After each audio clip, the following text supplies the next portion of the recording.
Magandang buhay! Today's episode, isa na namang restaurant-style recipe ang ating lulutuin. Sobrang simple at sobrang daling lutuin. Magluluto tayo ng stir-fried pork na sinamahan natin ng cauliflower. Umpisan muna natin sa pag-marinate ng ating karne at gumamit po ako rito ng pork loin at pinahiwa lang natin yan ng mga 2 to 3 mm.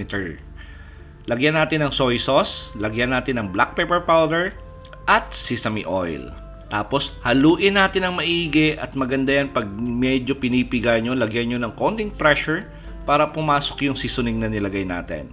At maganda yan pag itabi muna natin ng mga 30 minutes. Habang hinihintay natin, nagpakulo lang tayo ng tubig sa ating kawali. Tapos pakuluan natin yung ating cauliflower ng mga 3 minutes. Tapos after 3 minutes, gagawin natin dito, hango lang natin at itatabi muna natin.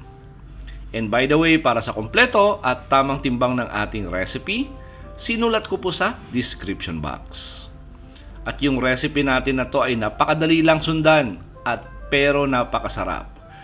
Tapos nagpainit lang tayo ng konting mantika sa ating kawali at gagawin natin dito sa minarinate nating pork loin. Sangkutsa lang natin ng mga 10 minutes hanggang maging brown yung appearance. At moderate flame lang yung gagamitin natin para hindi naman masunog. Hindi na natin kailangan lagyan pa ng tenderizer or pampalambot kasi lulutuin natin ng dahan-dahan, stir fry natin for about 10 minutes. Tamang-tama lang yun na lumambot yung ating karne. Kasi hiniwa lang din naman natin ng maninipis. Ngayon pag brown na, tabi lang natin. Tapos yung mantika, gisa natin yung ating bawang na hiniwa natin ng pinong-pino. Tapos sunod na rin natin yung ating sibuyas. Not necessarily na itutustan natin yung ating bawang. Yung tamang-tama lang, siguro mga nasa 1 to 1.5 minutes. Tapos haluin na natin kasama yung ating karne. Tulad ng sinabi ko, yung recipe natin ay sobrang simple at napakadaling sundan. At pwedeng-pwede to sa kahit na anong handaan. Lagay na natin yung ating cauliflower na pinakuluan natin yan ng mga 3 minutes. Tamang-tama lang na lumambot. At huwag nyo pakuluan ng maigi kasi sobrang sagi naman yung cauliflower nyo pag napakuluan nyo ng matagal. Lagyan na natin to ng oyster sauce. Tapos lagyan din natin to ng powder seasoning at liquid seasoning. Ngayon kung gusto nyo ng saucy yung recipe na to, lagyan nyo na lang ng konting tubig at saka lagyan nyo ng konting cornstarch.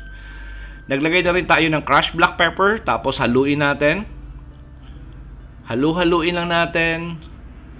Siguro mga another 2 to 3 minutes. I-toss natin para pantay yung pagkakaluto natin.